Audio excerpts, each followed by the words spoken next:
COVID-19 has taken a significant toll on everyone in Ontario, but our children have been impacted more than most.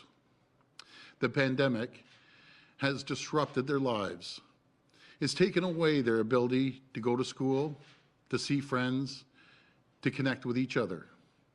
Last week, I wrote to the public health, medical, and education experts asking for their opinion on the best path forward. And it's no secret that some of them said kids should be back in school on a regional basis for the last couple weeks of school. But here's what the experts couldn't say. They couldn't tell us that returning to in-class learning before more students and teachers are vaccinated won't lead to thousands and thousands of new cases. In fact, we've seen clearly in the modeling from Dr. Brown that returning kids and teachers back to school before they're vaccinated will lead to thousands of new cases. The experts couldn't tell us that it wouldn't risk spreading dangerous variants and avoid us from moving to other stages. It won't risk the health of our kids. Well, no one wants kids back in school more than I do. As your Premier, these aren't risks I'm willing to take. So today, I have to announce that schools will not be returning for in-class learning until the fall. I know this is difficult, very difficult news. It was a hard choice to make, but I will not, and I repeat, I will not take unnecessary risks with our children right now. The fact is, we're fighting a third wave driven by variants. And unlike the original strains, we know that some of the variants we're fighting right now are more dangerous for children. It can make younger people very, very sick. And we also know that until we get more students and teachers vaccinated, outdoor activities are safest right now. And that's why our reopening plan starts with outdoor activities. So we will focus on getting kids outside, getting them to summer camps, day camps, sports, outdoor activities as soon as possible. Activities that we know are critical to the mental and physical well-being of our kids. Now, I understand this is going to be very difficult for many parents. You've done remarkable jobs in the hardest of circumstances. And we understand how hard this remains on everyone's physical and mental well-being. So we will continue to support both parents and children as we move forward to make sure everyone has the help they need. Yesterday, we announced an additional $31 million in new mental health funding for our children and youth. And this is in addition to everything we've already done in both education and mental health supports. We're sparing no expense right now to have your back and support you through these very difficult times. And we will use this time to get our teachers and students vaccinated.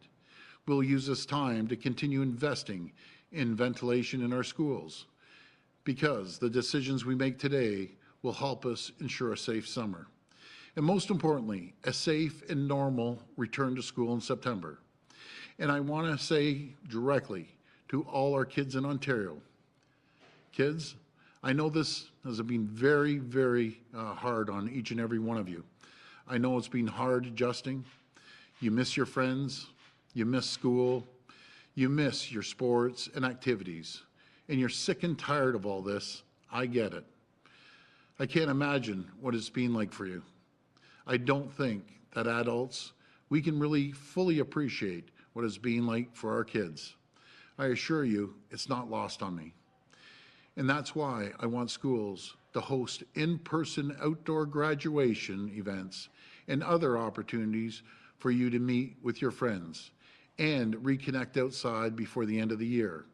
We'll be working with school boards and health officials to make sure we can have outdoor graduation ceremonies for all students in all grades this summer. Rather than just grade 8 and 12, it should be for all students, because we know that we need to do as much as possible to get people outdoors, to enjoy the summer, enjoy the nice weather. And we can do this safely by sticking to our reopening plan, a plan that was developed by Minister Elliott and the medical community. It's a plan that has been widely supported by health experts. It gives us clarity and certainty on what opens. And I'm cautiously optimistic right now. We're doing as well as a province can do, and that's thanks to each and every one of you and the frontline healthcare workers. And I'm so hopeful that as things are going, we may be able to enter step one safely earlier than June the 14th. Right now, we're waiting for Dr. Williams and his team to tell us when we may be ready to do so, because I know it's very important for people in Ontario to get to step one, to get to step two as soon as it's safe to do so, to ensure we enter into the roadmap to get kids outside playing sports, team sports, going to camp, day camps, enjoying organized activities this summer, hanging around with their friends. That's what we want to get to. And thanks entirely to our incredible frontline workers, pharmacists, and public health officials, our vaccination rollout continues to do its job.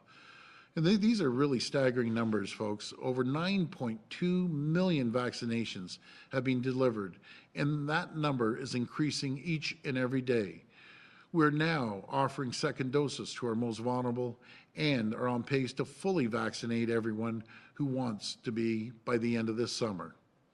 And today's difficult decision will help ensure we do have a summer, a safe summer, and we get to stage one and stage two, and create conditions for a safe and normal return to in-class learning in September.